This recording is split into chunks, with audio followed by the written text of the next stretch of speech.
Musika. Saan ang problema? Akala ko ba ayos na sa kliyente ang proposal? Tanong ni Madison sa kanyang assistant, ang tono ng kanyang boses puno ng lolang at ng pagdududa. Pagbalik niya sa opisina, nagmula siya mula sa bahay ng kanyang mga magulang nang tumawag si Liza tungkol sa isang problema ng isang kliyente. Kaya naman, napilitan siyang magmadali at pumasok sa opisina sa hindi tamang oras. Yun nga rin po yung akala ko, ma'am, pero biglang may pinapabago na naman po siya, sagot ni Liza na may alanganin at nag-aalalang ngiti. Napabuntong hininga siya, tila ba ang bigat ng responsibilidad ay nag-uumapaw sa kanyang balikat. Nakailang ulit na tayo ng proposals na yan. Ako na ang bahala. I-connect mo siya sa office ko. Actually, nasa loob po siya ng opisina niyo, ma'am, sagot ni Liza, ang boses nito puno ng pag-aalala. Ano? Pumunta siya ng personal dito, hindi makapaniwala ang kanyang bulalas, ang mga mata niya lumaki sa gulat. Oo po, ma'am. This client is getting on my nerves na. Tigil na, Anya, sagot ni Liza, tila nag-aalala sa sitwasyon. Mabilis siyang pumasok sa kanyang opisina. Pagkapasok niya, tumambad sa kanya ang prente-prenteng nakaupo sa receiving area, si Marco Santos. Ikaw, gulat na sambit niya, ang tono ng kanyang boses puno ng pagkabigla. Yeah, it's me, Maddie, nakangising saad pa nito, ang ngiti nito tila ba nag-aanyaya ng hidwaan. Naikot niya pataas ang kanyang mga mata, isang senyales ng kanyang pagkainis. Excuse me, hindi tayo close, kaya wala kang karapatan na tawagin akong sa nickname ko. Pagsusungit niya, ang tono ng kanyang boses tila naglalaman ng matinding determinasyon. Ang sanggit mo para sa isang batchmate ng college, sagot ni Marco, ang kanyang tono puno ng pang-aasar. Exactly, batchmate lang tayo, pero hindi naman tayo close. Be professional, Mr. Perez. Nandito tayo sa aking lugar ng trabaho, sagot niya, ang boses niya nagiging matatag. You're right, pero ikaw ang boss. Siguro naman pwede mo akong itrato bilang kakilala, matiimang titig nito sa kanya, tila ba hinahamon ang kanyang awtoridad. Naiilang, napaiwas siya ng tingin, tila ba ang mga mata nito ay naglalaman ng isang lihim na hindi niya maunawaan. Well, let's get straight to the point. Ako na mismo ang hahawak sa event ng company mo, kaya sabihin mo sa akin kung ano ba talaga ang gusto mong mangyari. Ano ba talaga ang ayaw mo sa proposal namin? Yung kulay ng tema, gusto kong palitan ng gray, pero tauhan mo yung nagsabi sa amin na gusto mo ng buhay na kulay. Yun ang una kong sinabi sa kanila, pero nagbago ang isip ko, sagot niya, ang tono niya nagiging mas seryoso. Balikat na, sagot niya, ang boses niya puno ng determinasyon. Fine, what else? Sabihin mo na ang lahat ng demands mo at lahat ng gusto mong ipabago. Kinuha niya ang kanyang MacBook, handang mag-take notes, ang isip niya puno ng mga ideya at solusyon. Hindi ko nagustuhan ang sample ng musika. Masyadong moderno ito. May mga imbitadong senior sa party. Sige po, papalitan ko ang seleksyon ng musika, sir. Ano pa? Natigilan siya nang mag-angat siya ng tingin at nahuli niyang nakatitig sa kanya si Samuel, ang mga mata nitong puno ng kuryosidad. May dumi ba ako sa mukha? Mr. Perez, itigil mo na ang formalidad. Maaari mo akong tawaging Samuel. Hindi ko kayang gawin yan. Ikaw ang dapat, sagot ni Madison, ang boses niya puno ng awtoridad, bilang iyong kliyente, hinihiling ko na tawagin mo ako sa aking pangalan. Ngunit sa halip na magpatalo, tinaasan siya nito ng kilay. Paano kung ayoko? Nakipagtagisan siya ng titig dito, at si Samuel ang unang nagbawi ng tingin, na pabuntong hininga na tila sumusuko. Sige, kung yan ang gusto mo, hindi na kita pipilitin. Salamat, ipagpatuloy natin. Ano pa ba ang mga ayaw mo sa proposal namin? Paano kung sabihin ko na gusto kong ikaw ang mag-host sa event? Ano? Bakit ako? Bakit hindi ikaw? Balik tanong nito, na nagdulot sa kanya ng panggigilalas. Kinailangan niyang huminga ng malalim, nawawala ang kanyang profesionalismo sa harap ng taong ito. Kailangan kong suriin ang aking schedule tungkol dyan, Mr. Perez, at umaasa akong mauunawaan mo. Hindi lang kayo ang kliyente namin. Well, I won't take no for an answer. Umaasa akong pagbibigyan mo ang request ko. Pinigilan ni Madison ang sarili na punahin ang pagtawag nito sa kanya sa kanyang pangalan. Ayaw man niyang aminin, ngunit may kakaibang epekto ito sa kanya. Kung yan ang ikakatahimik mo, sige, isisingit ko sa schedule ko. Siguro naman wala nang ibang irereklamo, di ba? Paano naman ang pagkain at inumin? Wala na. Tiwala ako sa taste mo. Halos malaglag ang panga niya sa sinabi nito. Tiwala siya sa taste ko, pero nakailang pabago siya nung proposal namin, pabulong na reaksyon niya. May sinasabi ka ba, Miss Sandoval? Kunot noong tanong nito. Meron. I mean, wala naman. So, are we settled then? Oo, paki-update na lang ng assistant ko tungkol sa mga detalye. Ang deal natin ay sarado na mula ngayon. Ang kumpanya mo na ang kukunin namin para mag-handle at mag-organize ng lahat ng magiging event ng kumpanya.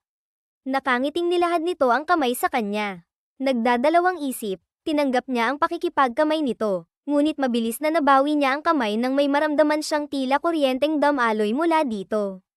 Okay, thank you, anya, nang makabawi. See you at the party. Nang tumayo si Madison at dumaan sa kanyang kinauupuan, halos mapapikit siya nang malanghap ang mabangong pabango nito. For effen's sake, anong nangyayari sa'yo, Madison? Umayos ka nga, hindi ka dapat naaapektuhan ng lalaking iyon, kastigo niya sa sarili. Pagkalabas ni Samuel sa kanyang opisina, napalingon siya sa pintuan nang may kumatok doon. Ma'am, kumusta po? Tanong ni Liza Cruz. Pagpasok nito, tsaka pa lang siya nakahinga ng maluwag na, masigurong nakaalis na si Samuel. Hi, mabuti naman. Okay na, may ilan lang siyang mga pinabago, kabilang ang host, tugon niya sa assistant. Ayon niya sa host natin, sino po yung mag-ho-host sa party? Ako, napanganga ang kaharap niya sa sagot niya. Pumayag ka, ma'am, as if naman I have the choice. No, malaking kumpanya yun. For sure, marami tayong makikilalang kilalang tao doon, maraming possible clients. Sa bagay, ma'am, sana lang wala silang ipabago ulit, no, sagot ng assistant niya. Nang tumunog ang cellphone nito, excuse me lang po, ma'am. Sasagutin ko lang po ito.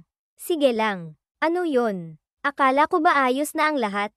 Kagagaling lang ng boss mo dito sa opisina namin, at ang boss ko pa mismo ang nakausap niya. Kunot ang noo nang napatingin siya sa assistant. Okay, sasabihin ko sa boss ko. Siguro ito na ang huling pagkakataon na maipapagamot ang sundin. Okay na raw pala yun, sabi ng boss niya. Anong bulalas niya? Yisem Perez, masasakal talaga kita. Nanggigigil na saad niya, puno ng damdamin. Wow, saan ang date? Bakit ang ganda mo naman tonight, Ate Maddie? Oo na, Rick ni Ana Reyes, na nahuli siya at si Maggie na nag-aayos sa kondo niya. Isang linggo na mula nang mag-usap sila ni Samuel, at ngayong gabi gaganapin ang event na i-host niya. Hindi ako makikipag-date. Okay, magtatrabaho ako. Ngayong gabi ang party ng kumpanya ni Marco Santos, tanong pa ni Maggie, puno ng interes. At bago pa siya makasagot, inunahan na siya ni Ana Reyes. Marco Santos, yung binasted mo noong college ka pa, ate. Kunot ang noo nang napalingon siya sa kapatid. Binasted? Wala yata akong natatandaan na nanliligaw siya sa akin, at saka hindi naman ako tumatanggap ng manliligaw. Di ba hindi mo alam na nanligaw siya sa'yo? Tinatanong pa ba yan, Maggie? Malamang hindi kasi nga ayaw niyang magpaligaw noon. Hindi ko alam kung ano yung mga sinasabi niyo. Nanligaw sa akin si Marco Santos. Mas malala ka pa pala kay Ate Sofia Jimenez. Ni hindi mo man lang alam na nanligaw sa'yo yung tao, naiiling na komento ni Ana Reyes. Whatever, Ana Reyes. Ang alam ko lang ay i-stress niya ako sa event na to. Ipinagpatuloy niya ang pag-aayos ng buhok, nag-aalala sa mga posibilidad. Baka naman ginagantihan ka niya dahil sa pambabasted mo dati. Hindi naman siguro, Ate Ana Reyes. Nakaraan na yun, at ang immature naman nun kung gagamitin niya yung event na to at ang kumpanya ni ate para makaganti. No, Maggie is right. Immature lang ang makakaisip na gumanti kung nanligaw man siya noon sa akin.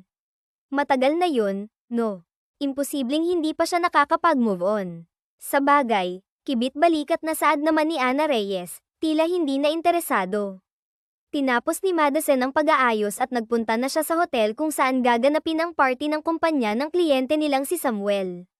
Pagdating niya sa venue, sinalubong agad siya ng assistant na si Liza Cruz. Ready na po lahat, ma'am, impormang masigla nito sa kanya.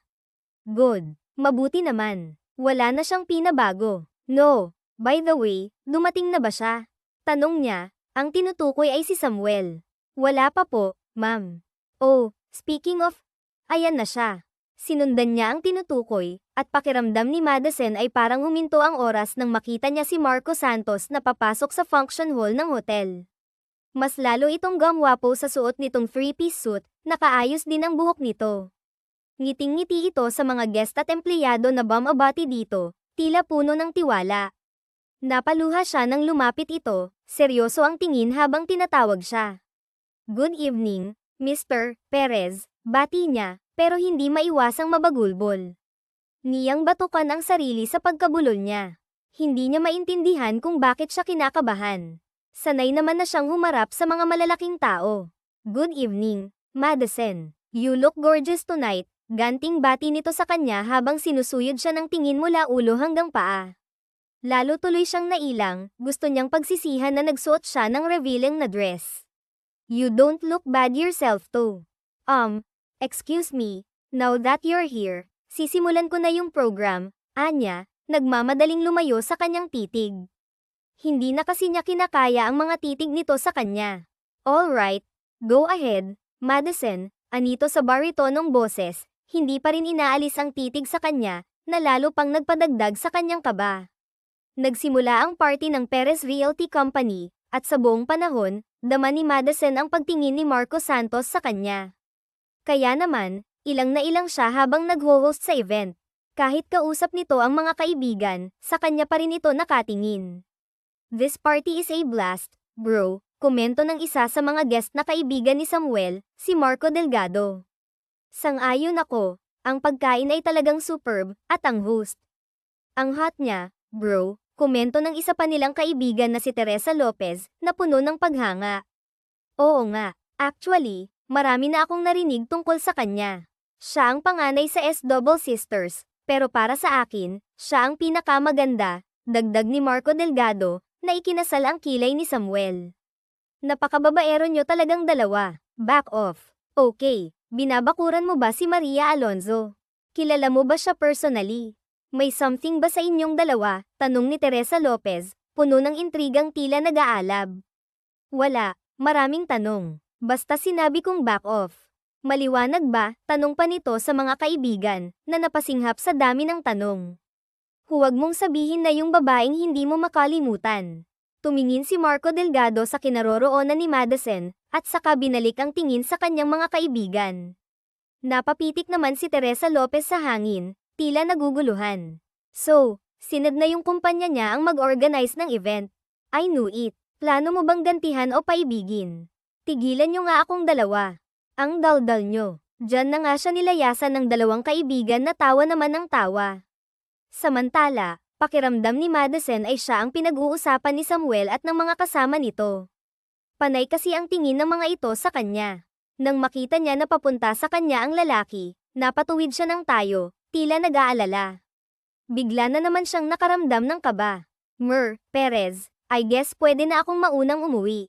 Tapos na yung program ang mga tao ko na lang ang bahala sa party. Inunahan niya na ito bago pa makapagsalita. No, hindi ka pa pwedeng umalis. Napamaang siya sa sinabi nito, tila naguguluhan.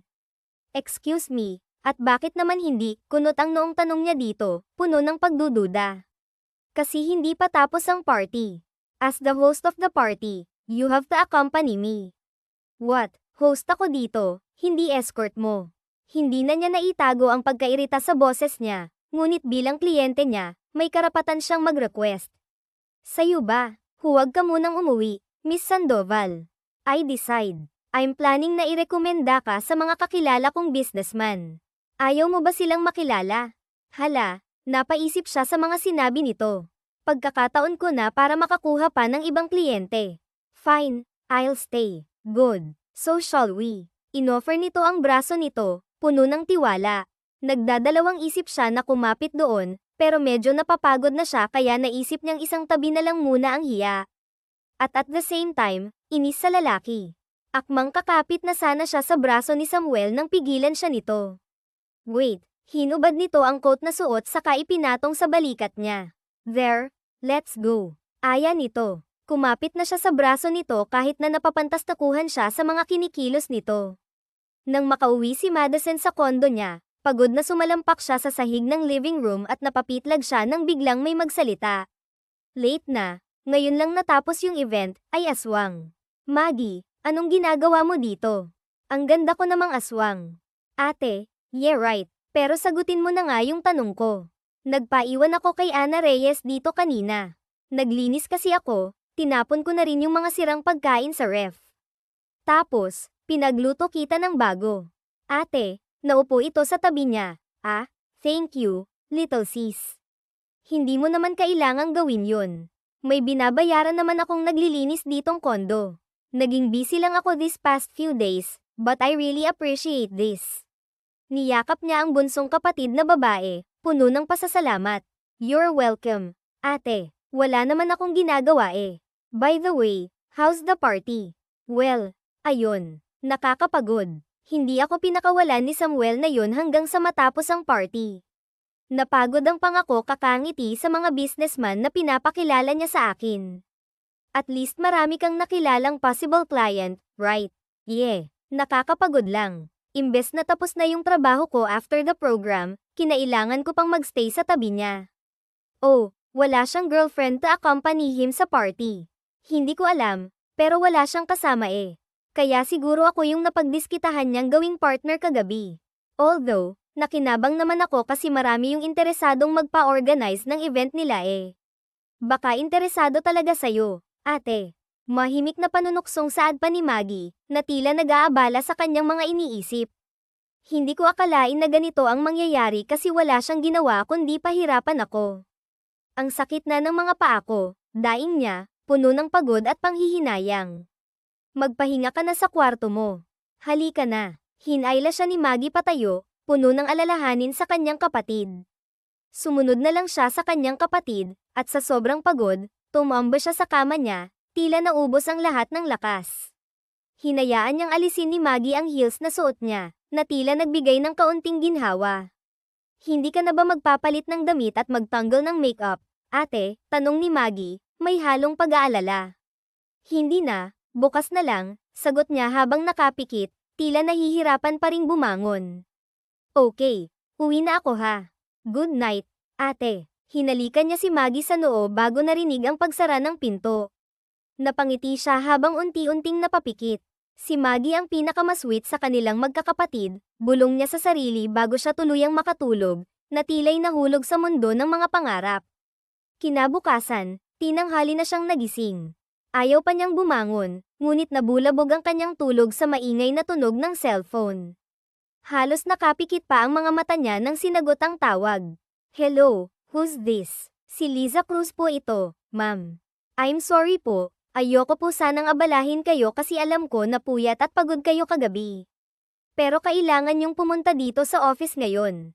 Bakit? May problema ba? Nag-aalala niyang tanong, biglang bumangon sa pagkakahiga. Nandito po kasi si Mr. Perez at nagre-request po siya ng meeting with you, ma'am. Biglang nagising ang diwa niya sa narinig mula sa cellphone. Seriously, hindi ba pwedeng palampasin niya muna tong araw na to? May importante daw po siyang sasabihin sa inyo. Sige, paghintayin mo siya sa conference room. Pupunta na ako. Okay po, ma'am. Napabuntong hininga siya matapos ang tawag. Gusto pa sana niyang paghintayin ng matagal si Samuel para makaganti sa pagpapahirap nito, ngunit mahalaga sa kanya ang pagiging propesyonal sa trabaho, kaya't binilisan na lang niya ang kanyang mga kilos. Dumaan siya sa drive-thru upang bumili ng makakain sa biyahe papunta sa opisina. Ma'am, mabuti na lang po dumating na kayo, salubong sa kanya ni Liza Cruz pagdating niya sa opisina. Bakit? May problema na naman ba? Naiinip na raw po kasi si Mr. Perez, alang-inang tugon ni Liza. Napairap siya sa narinig. Dumating siya nang walang paabi, kaya maghintay siya. Pakidalan kami ng maiinom, please. Ako na ang bahala sa kanya. Sige po, ma'am. Good luck po. Hi. Good luck talaga sa pasensya ko sa lalaking yan, naiiling niyang nasabi habang naglalakad patungo sa conference room kung saan naroon si Samuel. Bago siya pumasok, huminga siya ng malalim, nag-aayos ng isip.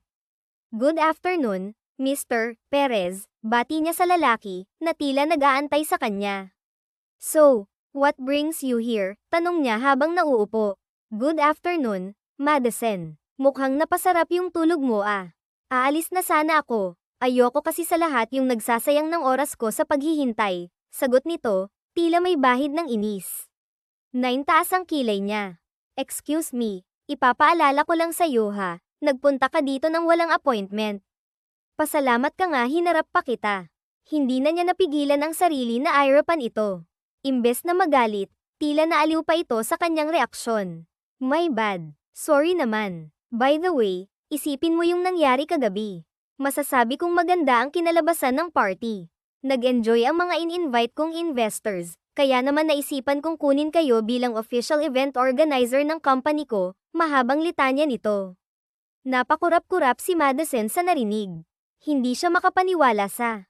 Are you offering a proposal to me? Tanong niya, puno ng pagdududa. Yes, I'm proposing to you. I mean, I'm giving you a business proposal. Pagtatama nito sa kanyang unang sinabi. Well, I guess I have to think about it first. What? Pag-iisipan mo pa? Of course, kailangan ko munang pag-aralan yung offer mo. Hindi naman pwedeng basta na lang akong pumayag. No, are you rejecting me again? Hindi may pinta ang mukha na saad pa nito. Ano? Bakit parang iba na yung sinasabi mo? Kailan kita ni-reject? So, hindi mo man lang ba naalala ang napapalatak na napatayo si Samuel? I can't believe this. Naaalala mo ako bilang batchmate mo, but hindi mo naaalala na nanligaw ako sa'yo nun. Hindi alang-inang sagot niya. Seryoso, nanligaw ka talaga sa akin nung college. This is too much, Madison. You are hurting my feelings. What? Sa hindi ko matandaan Wala kasi sa isip ko na tumanggap ng suitor nung college Actually, ayokong pumasok sa relasyon hanggang wala akong napapatunayan kay dad. Inayawan ko kasi yung posisyon sa kumpanya namin, kaya kailangan kong patunayan na may mararating ako kahit na wala ako sa kumpanya, mahaba paliwanag pa niya. Grabe, sobrang nakakasama ng loob. Tumayo ito at akmang magwo-walk out, ha?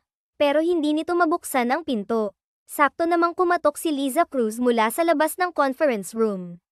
Ma'am Madison, naisara niyo po ba yung pinto? Tanong pa nito. Natutok niya naman yung bibig niya. Oh my gosh, naisara ko yung pinto, obviously. Ba't maayang mabuksan ito? Hindi may pinta ang mukha na humarap ito sa kanya. I'm sorry, pero hindi matutuloy yung pagwawala kasi yung lock nitong pinto What? Bulalas pa nito. And you were laughing at me. Of course not. Pero I'm sorry, hindi ko mapigilan at pinakawalan niya ang tawang kanina pa pinipigilan. Stop it, saway sa kanya ni Samuel na namumula ang mukha ng mga sandaling iyon. Sorry naman, hindi ko talaga mapigilan Ang cute mo kasi. Imagine, ang laki mong tao tapos magwo-walk out ka just because hindi ko maalalang nanligaw ka sa akin nung college.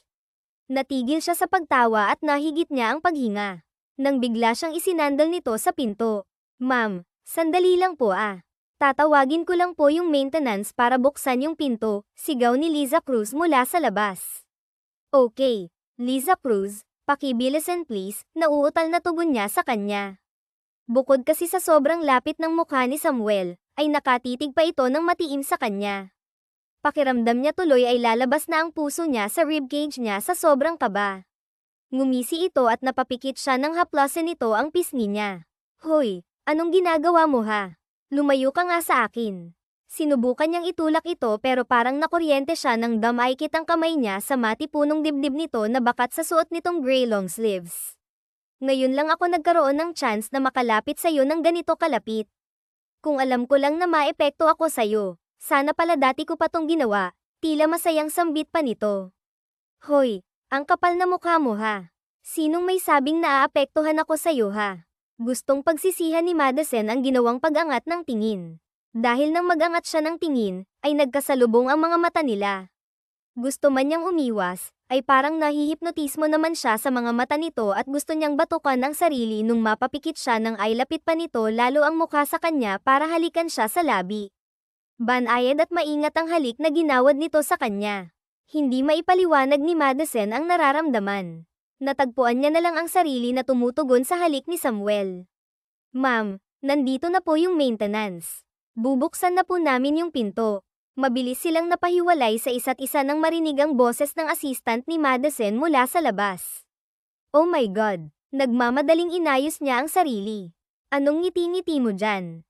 Ayusin mo na yung sarili mo. Hindi kikilo si Samuel at nakangiti lang ito habang nakatingin sa kanya.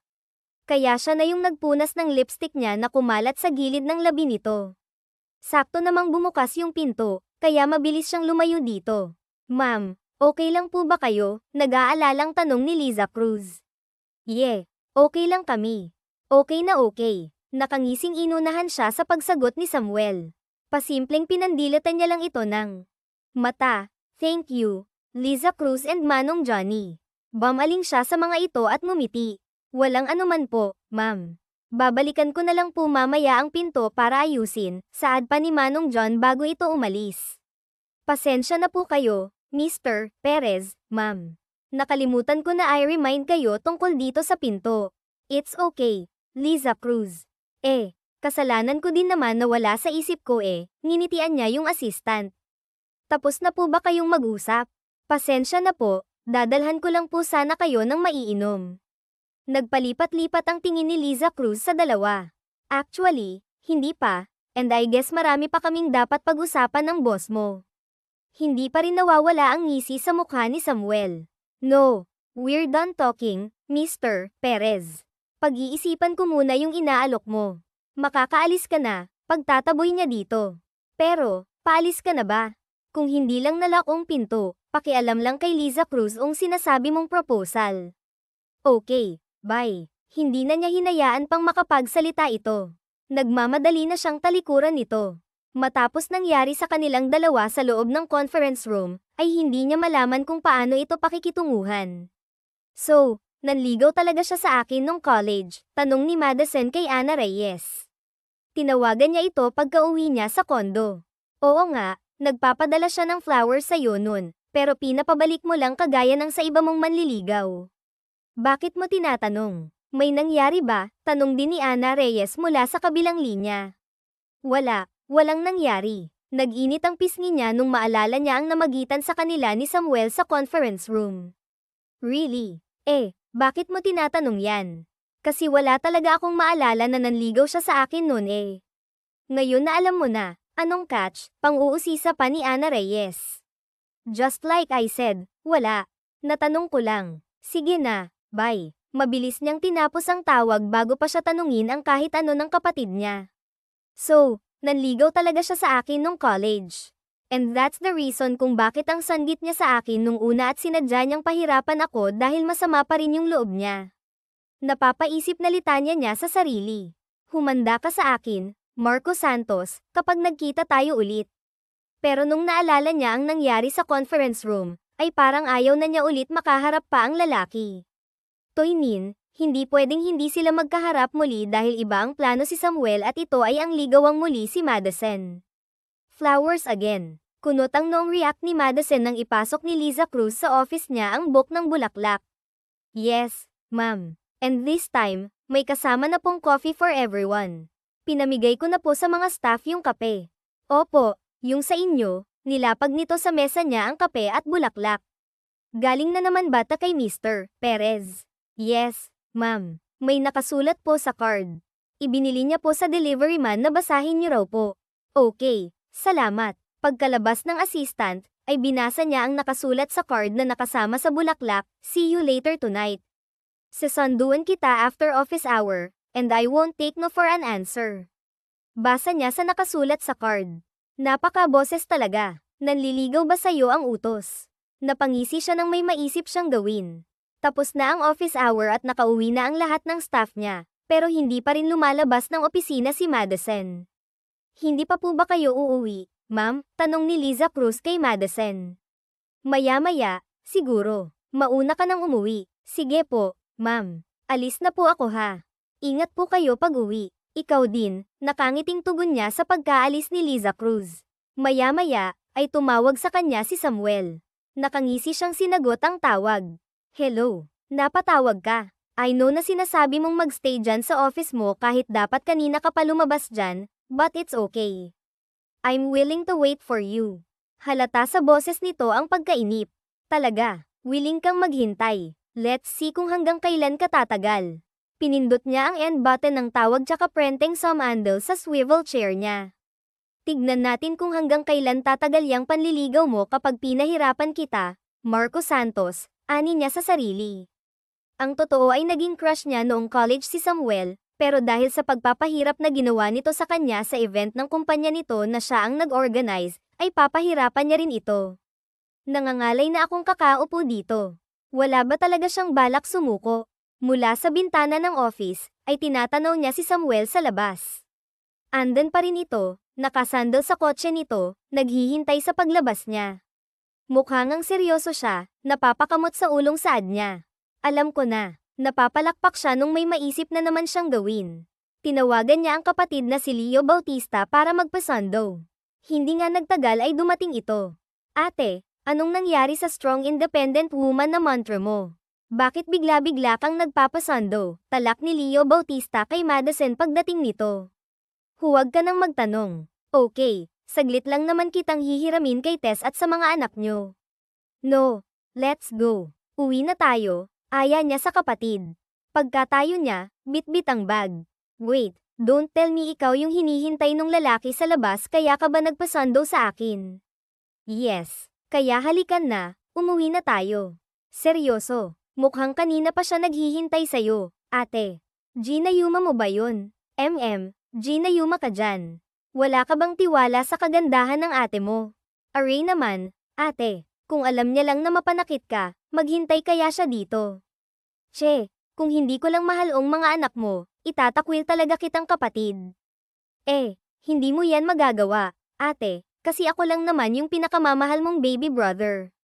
Malamang, ikaw lang naman yung nag-iisang lalaki sa ating magkakapatid.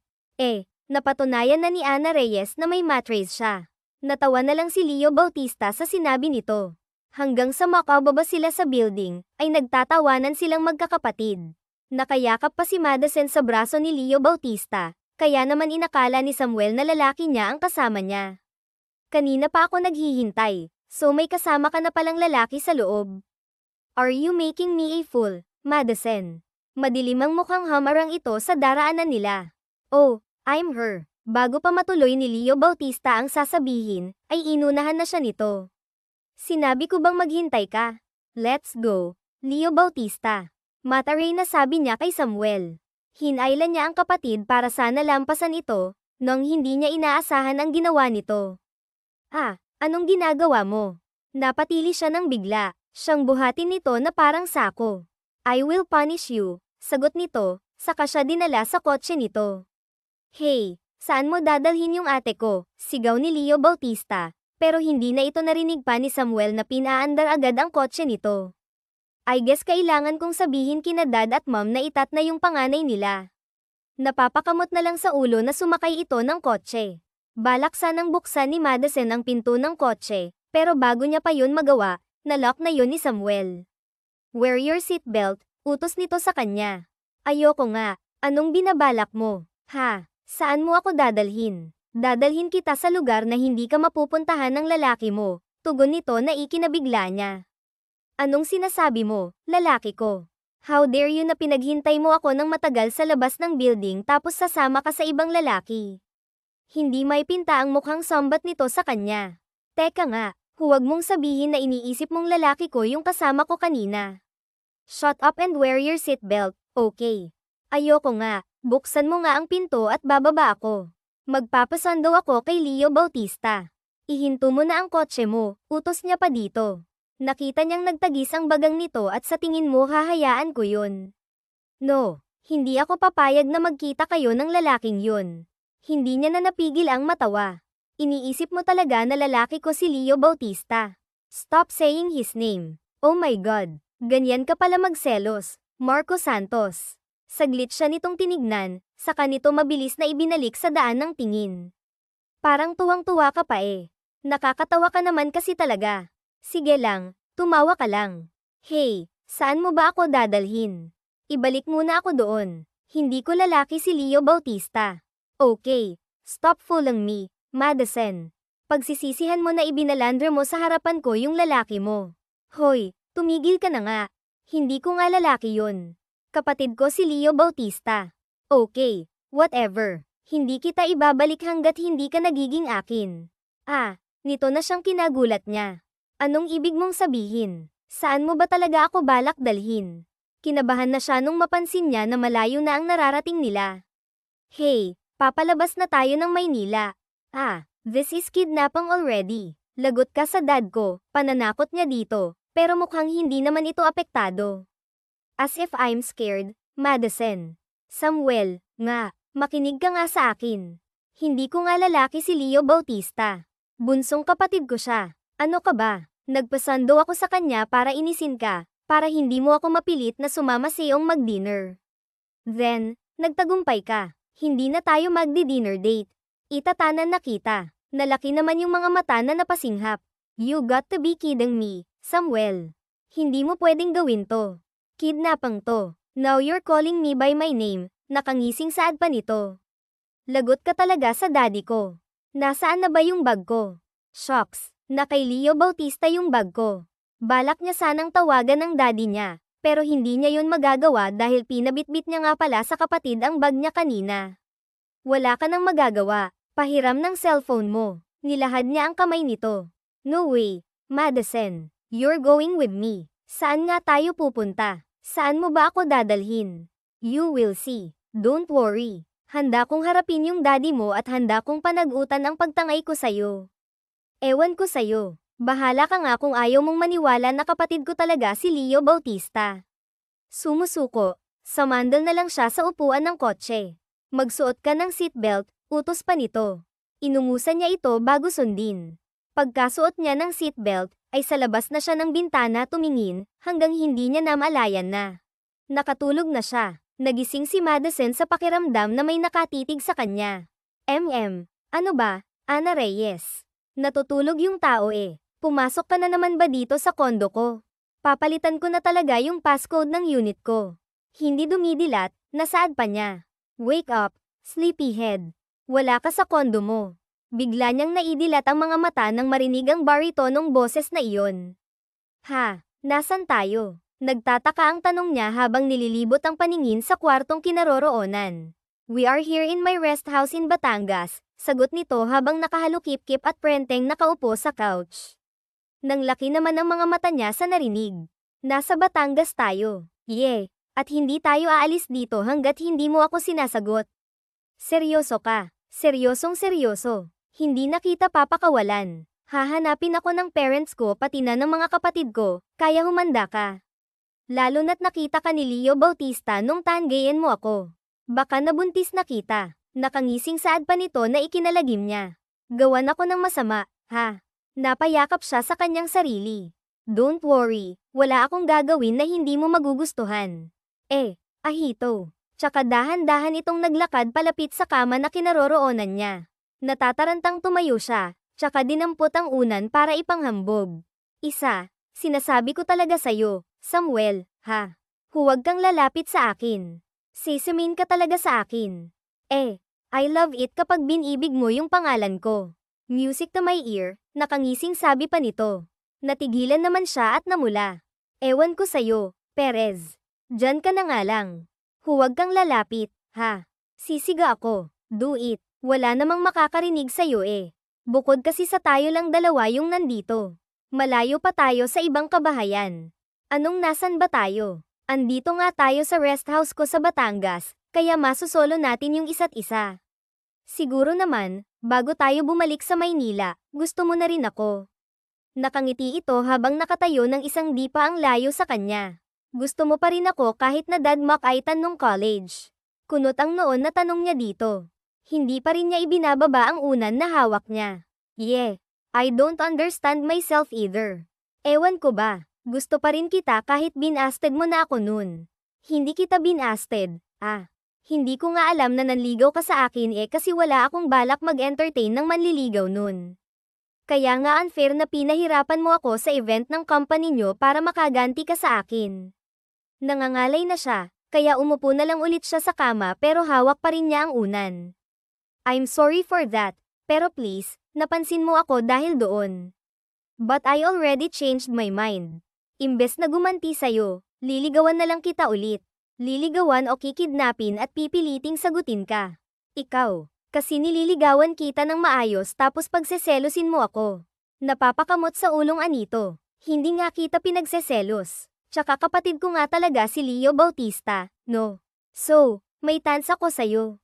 Nabuhayan ang pag-asa sa tanong nito. Sana, pero after nitong ginawa mo. Nanlaki ang mga mata niya at hindi na natapos ang sasabihin niya nang bigla siyang yakapin nito. Thank you. Promise, hindi ko sasayangin ang chance na maging tayo, tuwang-tuwa na sabi nito.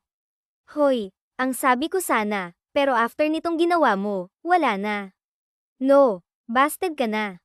Bitawan mo nga ako. Mabuti na lang ay hawak niya pa rin ang unan kaya nakapagitna pa yun sa kanila. Kapag binasted mo ako, bubuntisin talaga kita. Pagkasabi nun, ay bigla nitong hinayla ang unan kaya napatili siya. Ano ba? Don't dare talaga, Samuel, ha? Banta niya dito. Of course, hindi ko yun gagawin. I'm respecting you, nakangiting saad pa nito sabay halik ng mabilis sa noon niya. Tsaka siya nito pinakawala, may niluto akong pagkain, pero lumamig na kasi ang himbing ng tulog mo kanina. Initin ko lang tapos tatawagin kita, okay. Okay, tanging yun lang ang nasabi niya. Lumabas na ng kwartong iyon si Samuel at naiwan siya doon mag-isa, nangingiti at napahawak siya sa noon niya na hinalikan nito. Shocks, ba't kinikilig ako? Umayos ka nga, self, sabi niya sa sarili. Ilang araw na ang lumipas mula nang dalhin ni Samuel si Madison sa rest house niya, at sa ilang araw na iyon, sinubukan ni Madison na tumakas. Pero nung makita niya na malayo sila sa kabihasnan, ay sumuko na siya. Sinubukan niya rin na gamitin ang cellphone ni Samuel para tumawag sa pamilya niya, pero, kainis naman. No, bakit? May password. Paano ko to magagamit? Ano kayang password ng makong na yun? Matapos ang ilang subok, ay sumuko na lamang siya. Paano ka naman mahuhulaan kung ano yung password nitong cellphone niya? Nakakainis. Pagkakataon ko na sanang tumawag kay Dad, Are you trying to use my phone? Napapitlag siya nang marinig ang baritonong boses ni Samuel. Bold. Nabitawan niya ang cellphone nito nang mapatingin siya sa lalaki at makitang nakatapis lang ito ng tuwalya sa bewang. Magdamit ka nga, tinakip niya ang mga kamay sa mga mata niya. Kakatapos ko lang maligo and I was about to get rest. Kasalanan mo, pumasok ka dito sa kwarto ko, Nakangising naglakad ito papalapit sa kanya. Huwag kang lalapit sa akin. Kukunin ko lang to. Dinampot niya ang cellphone na nalaglag sa sahig. Habang pinupulot ni Samuel ang cellphone, napanganga si Madison sa abs nito na nasa harapan niya at napalunok. Saan nang magtama ang mga mata nila? Gusto mo bang malaman kung ano yung password ko? Tanong pa nito. Hindi. Sa'yo na yung password mo. Anong akmang aalis na siya, pero tila natulo siya sa kinatatayuan niya. Nagmapahawak siya sa matipunong dibdib ni Samuel nang tangkain niyang itulak ito papalayo. I see, hindi ka interesado sa cellphone ko kundi sa katawan ko, na nakangising saad pa nito. Hoy, ang feeling mo naman masyado. Lumayo ka nga sa akin. Makinig ka, sasabihin ko sa'yo kung ano ang password ng cellphone ko. Nakatingin ito sa mga mata niya nang sambitin nito ang salitang, may Madison. Pila. Hinihigop siya ng mga mata ni Samuel at hindi niya maalis ang tingin doon. Is that true o niloloko mo lang ako? I can prove it to you. Itinaas nito ang cellphone at pinakita sa kanya ng i-type nito ang salitang, may Madison, bilang password doon at napasinghap sa nang bumukas yon. Naniniwala ka na? Nakangising tanong nito. Ewan ko sa'yo. Magbihis ka na nga. Nagugutom na ako. Magluto ka na. Asap niya dito para pagtakpan ang kaba at kilig na nararamdaman niya. Hindi ko ba natatakot na lagyan ko ng gayuma yung mga niluluto ko? Sa bagay, hindi naman nakailangan ng gayuma. Mukha namang hulog na hulog ka na sa akin, Sabay kindat nito. Ang kapal talaga. Pero in fairness, perfect tone yung katawan niya, ha? Yummy. Napakagat sa labing niya. Ay, ano ba naman yun? Sinasabi ko, umayos ka nga, Madison. Nakakahiya ka. Kastigo niya pa sa sarili bago umalis na doon. Bago pa lumabas ng kwarto nito si Samuel, habang kumakain sila ng lunch pagkatapos magluto ni Samuel, ay hindi makatingin dito si Madison. Kailan mo ba ako ibabalik sa amin? Siguradong nag-aalala na sa akin yung parents at mga kapatid ko. Hindi tumitingin dito, natanong niya sa pagitan ng pagkain. Sasagutin mo na ba ako? Kasi kung sasagutin mo na ako ngayon din, babalik na tayo ng Maynila at haharapin ko yung pam mo. Kailangan talaga pati pagmuya niya. Sexy saad niya pa sa isipan. Napailing siya sabay iwas ng tingin dito. Wala ka ba talagang magawa sa buhay mo, Samuel? Bakit mo na lang atupagin yung negosyo mo para naman maasikaso ko din yung negosyo ko? Kayang-kaya namang patakbuhin ng mga tao yung negosyo ko, eh. I train them well. Ang kailangan kong asikasuhin ay ang babaeng mapapangasawa ko, at ikaw yun. Madison, stop saying my name. Mataray na saad niya. Bakit? Kinikilig ka ba kapag binabanggit ko yung pangalan mo? Katulad ng epekto sa akin kapag binabanggit mo yung pangalan ko. Of course not. Tanggi niya. Deny pa more, Madison. Sagutin mo na lang ako, babalik agad tayo sa Maynila. Ibinaba niya ang hawak na tinidor at kutsara. Seryoso ka ba talaga sa panliligaw sa akin o parte pa rin yan ng paghihiganti mo sa akin? I already told you at first, plano ko lang talaga na gantihan at pahirapan ka. Pero nung nakulong tayo sa conference room, na-realize ko na I still like you, Madison, seryosong sabi pa nito. Bakit ngayon lang? Bakit hindi dati? Well, aaminin ko na marami akong ibang karelasyon dati, pero hindi mga nagtutagal. Para kasing may hinahanap akong pakiramdam na naramdaman ko lang nung nakita-kita ulit sa isang event na inorganize ng company mo. Napataas ang kilay niya sa sinabi nito. So, kaya kayong kinuha mong mag-handle ng event ng company mo, but instead naligawan ako, pinahirapan mo ako. Nakangusong saad niya, napaka-intimidating mo kasi. Naalala ko rin na binastag mo ako nung college, eh. Hindi ko nga alam na nanligaw ka nun. Actually, crush nga kita, eh, pag-amin niya. Really? Oo, pero wala talaga akong interest na mag-boyfriend kasi gusto ko na munang may mapatunayan kay dad. Kahit na hindi niya naman sinabi na dapat may. Marating ako kasi nga tinanggihan ko yung posisyon sa company namin. And I admire you even more for that, nakangiting komento nito. You are making me blossom. Well, nasapan niya ang magkabilang pisngi. Lalo kang gumaganda kapag namumula ka. Bolero. Hindi yun bola. And I'm sorry kung pinahirapan kita, but I'm not going to say sorry na kanidnap kita. What? Hindi ko pinagsisisihan na nakasama ka dito sa rest house na pinatayo ko. Kasi nasabi ko sa sarili ko nang pinapatayo ko pa lang to na dadalhin ko lang dito ang babaeng gusto kong makasama habang buhay. Hoy, hindi pa nga kita sinasagot. Ano pang habang buhay agad? Idi, sagutin mo na nga ako para mapakasalan na kita. Pakasalan agad. Yeah, doon din naman papunta yun, di ba? Gaya nga ng sabi ko, sa'yo ko lang naramdaman to. Binigyan na naman siya ng nakakatunaw na tingin ng binata. What if sagutin kita? Then I will be the happiest man in the world. Ang owa mo naman, Samuel. I'm just telling the truth.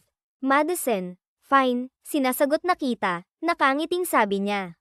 Is that serious? O baka naman gusto mo lang ibalik na kita sa Manila, nagdududang tanong pa nito. Hindi, no. I want to give it a try with you. Kasi aaminin ko na may nararamdaman na rin naman na ako sa'yo. Eh, seryoso ka dyan. Wala nang bawian kapag nasabi mo na, ha? Seryoso nga, natatawang umirap siya. You're mine now. May pag-angkin talaga, ha? Of course. Dahil gusto ko, akin ka lang. Then the feeling is mutual. Tumayo si Samuel. Bago pa siya makapag-react, ay lumapit ito sa kanya at hinalikan siya sa labi. Nang bumalik sa Manila si Madison at Samuel, hindi akalain ng dalaga na totohanin ng nobyo ang sinabi. Sinabi kasi nito na ipagmamayabang nito sa mga batchmate nila na sila ng dalawa. Kaya naman, nag-post ito ng picture nilang dalawa sa page ng university nila nung college with a caption, "Finally, Maria Alonzo is M now." Binati sila ng mga kabatchmate nila. Nakatikim naman si Madison ng panunokso mula sa mga kapatid. Yeah, finally. Tuluyan ang naputol ang sumpa. Owa na sigaw ni Ana Reyes. Anong sumpa? Naguguluhang tanong ng asawa niyang si Hudson. Hay nako, Kuya Hudson. Si Leo Bautista kasi yung unang nag-asawa sa aming mga kapatid, kaya sabi nila hindi na raw makakapag-asawa yung mga ate, paliwanag ni Maggie. I see. So mag-aasawa na rin si Madison. Of course not. Huwag kang magpapaniwala sa mga yan, Hudson. Kakasagot ko pa lang kay Samuel. Anong kasalagad? Pinandilitan ng mga mata ni Madison ang mga kapatid. Ay sus. Pero sa post niya, may pag-angkin na sayo, ate, komento ni Sofia Jimenez. Trending nga sila sa page ng university. Marami ang naiinggit kay ate. Imagine, siya ang nakabingwit ng puso ng isang Marco Santos, saad ni Leo Bautista. Sikat na sikat siya sa business world, kaya malamang magiging talk of the town sila ni ate. Segunda pa ni Maggie. Tama ba na sinagot ko siya? Baka mamaya bigla na lang may babaeng mang-away sa akin. The question is, magpapaawat ba ako para lang mapasagot ako? Proud na sabi niya. Tama. Tinawagan niya pa si dad para ipaalam na tinanong kanya. Natutap ni Ana Reyes ang bibig. Ano? Tinawagan niya si dad. Kunot ang noo na tanong niya habang palaipat-lipat ang tingin sa mga kapatid. Sabay-sabay ang mga itong napatalon. Excuse me. Tatawagan ko pala si Rafael Torres para magpasando. Tumayo si Sofia Jimenez at umalis na ng living room. Han, may check-up ako sa OB ko ngayon, di ba? Let's go. Aya ni Ana Reyes sa asawa. Tumalima naman si Hudson. Ang hilahin nito. Kailangan na ako, na mag-iin ako. Ate, akyat lang ako sa itaas. Halos takbuhin naman ni Leo Bautista ang hagdan paakyat sa kwarto kung nasaan si Tessa at mga anak nito. Hoy! Kita mo yung mga to. Bakit nyo ako iniwan dito? Ate, Ana Reyes talaga, pahamak, Moktol na lang nang naiwang si Maggie. Naka-cross arms na hamarang siya sa harapan ng kapatid para hindi ito makaalis. So ikaw ang naiwan para magpaliwanag sa akin, Margaret Sandoval, anya sa kapatid. Ate naman kasi. It's a secret, sabi ni dad. At kasabwat pa talaga si dad. Gusto niya rin kasi na mag-asawa ka na. Kaya nung tumawag sa kanya si Marco Santos para sabihin na itinanan kanya, natuwa pa si daddy. Napamaang siya sa inamin ng kapatid at saka kilala naman niya si Samuel dahil nga sa iisang industriya ang ginagalawan nila sa business world. Tapos, sinabi niya kay daddy na seryoso siya sa intensyon niya sa'yo. Kaya pala hindi man lang niyo ako hinanap, ha?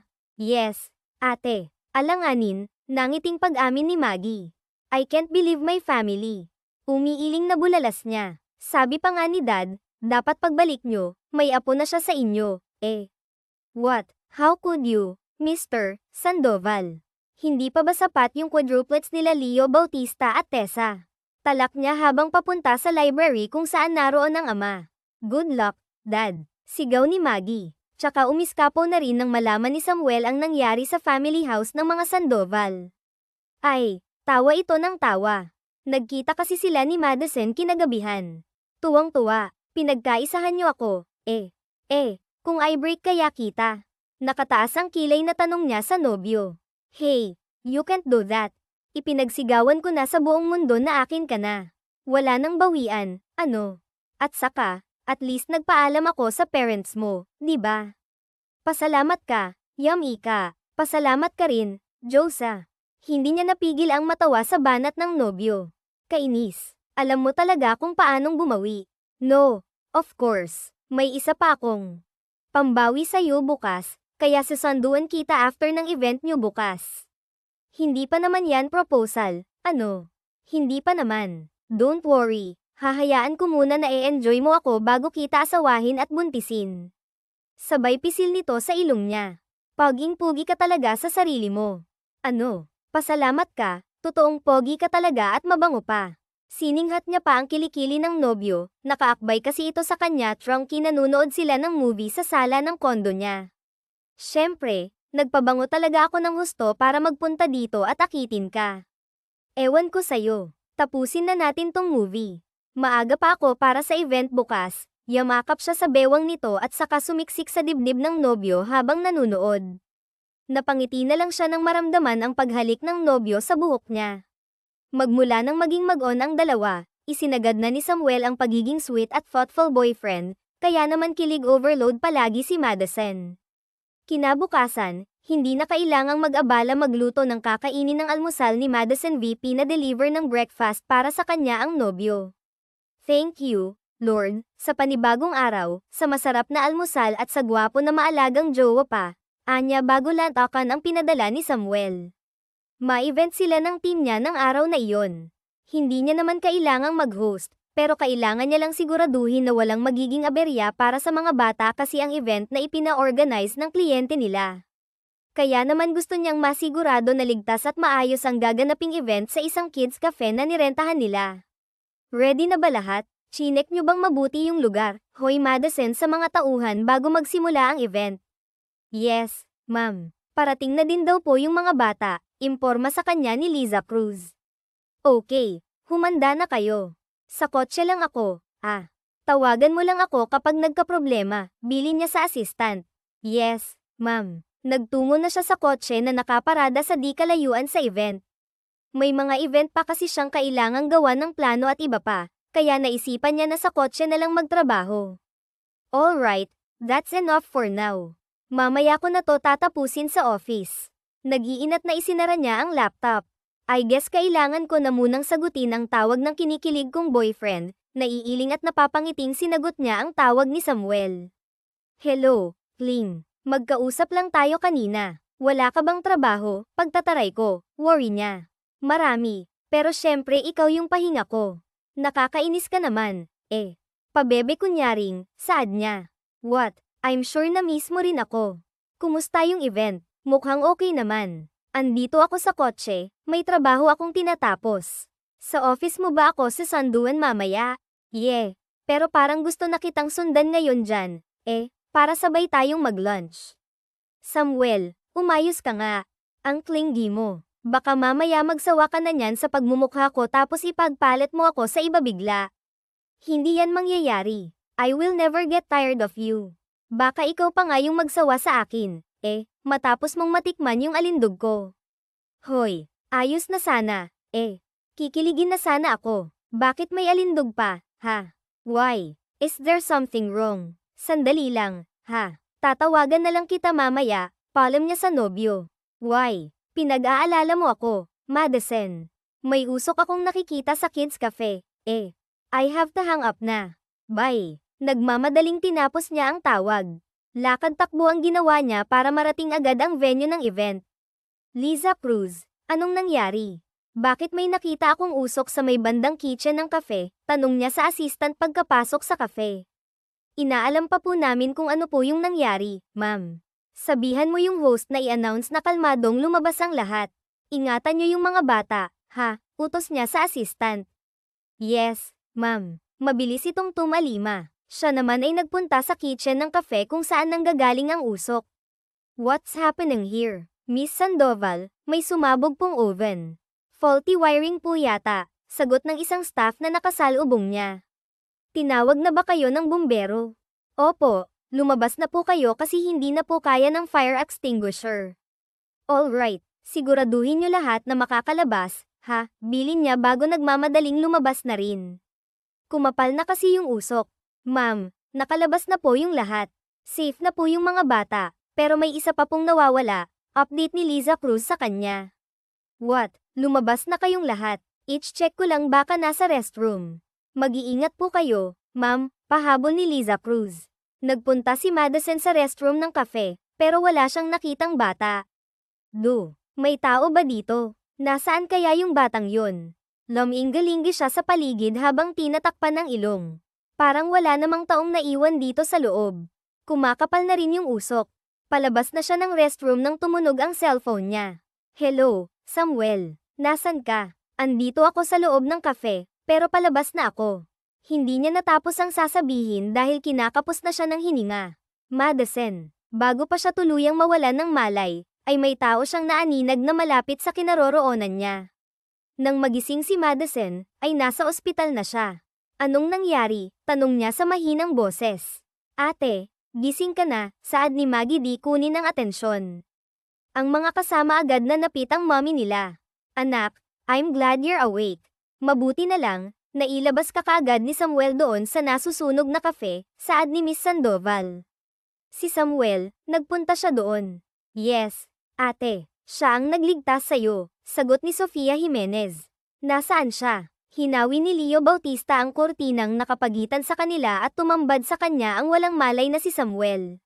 Samuel, anong nangyari sa kanya? Pilit siyang bumangon para lapitan ang boyfriend. Ate, dahan-dahan, inaalalayan siya ni Maggie.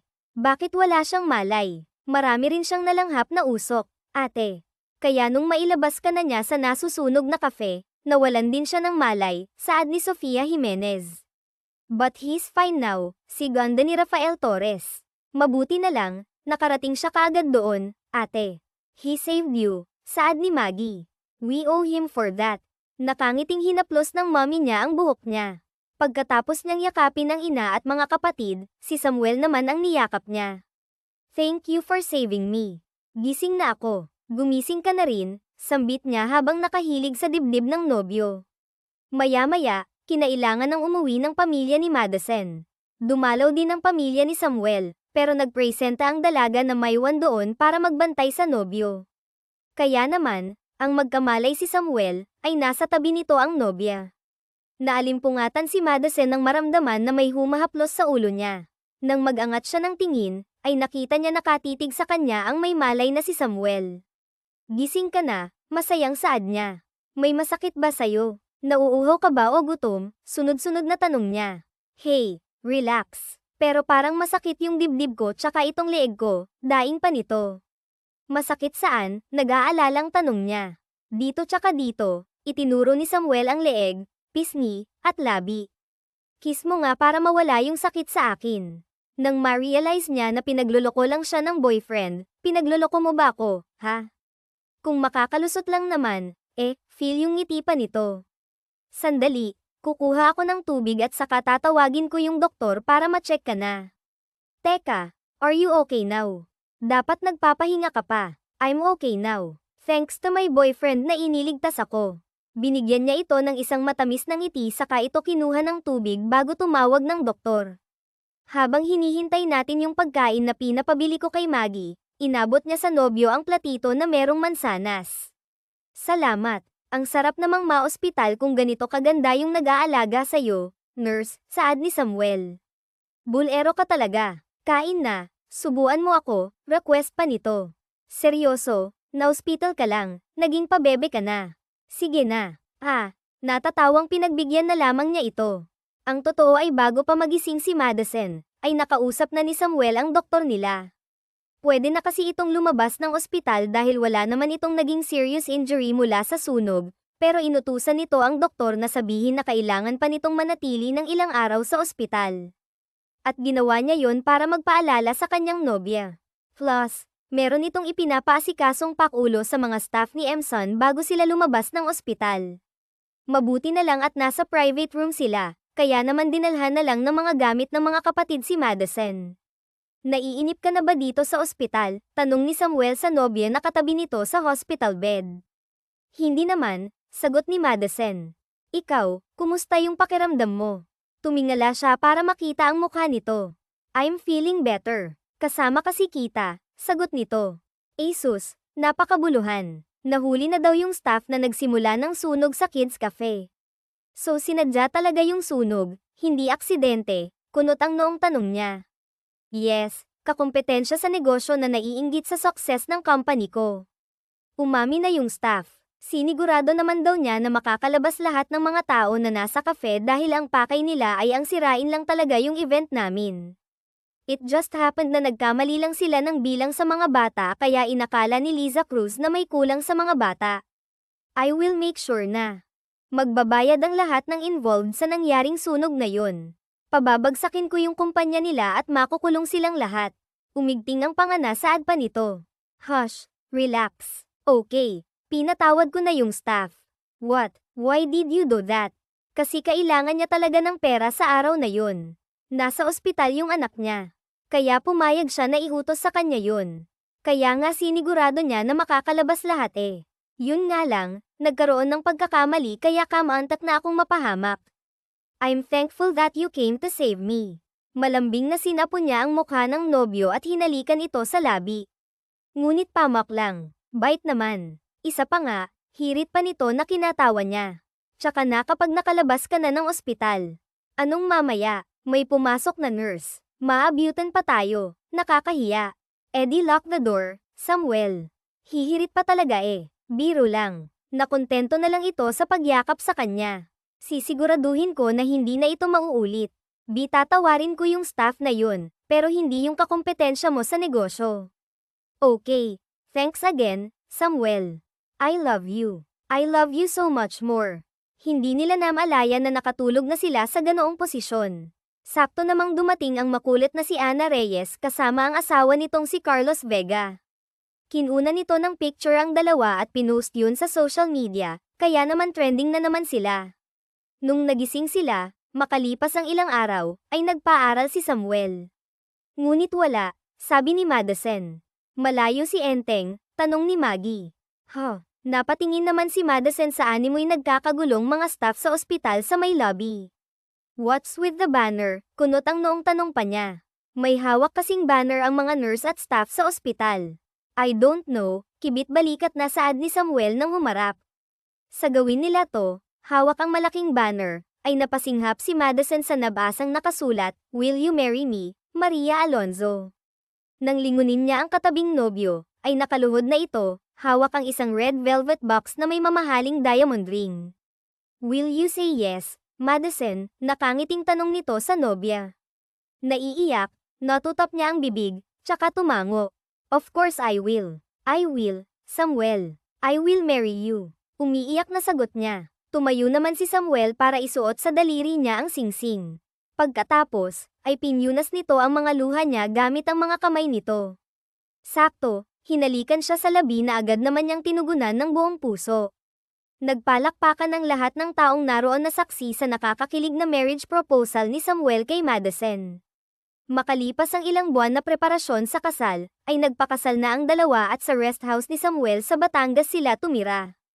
Kahit na mag-asawa na sila, ay hinayaan pa rin ni Samuel na magpatuloy si Madison sa pamamahala ng kumpanya nito, pero sinisigurado niya na lagi siyang nakaalalay sa asawa. Kaya naman naging masaya ang kanilang pagsasama. Kahit na paminsan-minsan ay meron din silang hindi pagkakaunawaan, sinisigurado nila na hindi matatapos ang araw na hindi sila nagkakaayos. At dito na nga nagtapos ang kwentong pag-ibig ni Samuel at ni Madison. Naway nagustuhan po ninyo ang kwentong pag-ibig na aming handog sa inyo. Muli po, maraming salamat sa inyong walang sawang pagsuporta at pakikinig. Hanggang sa susunod, abangan pa rin ang mga kwentong pag-ibig na puno ng aral, pagmamahal, kilig, at inspirasyon. Siyempre, dito pa rin po yan sa inyong inaabangang Dear Siren.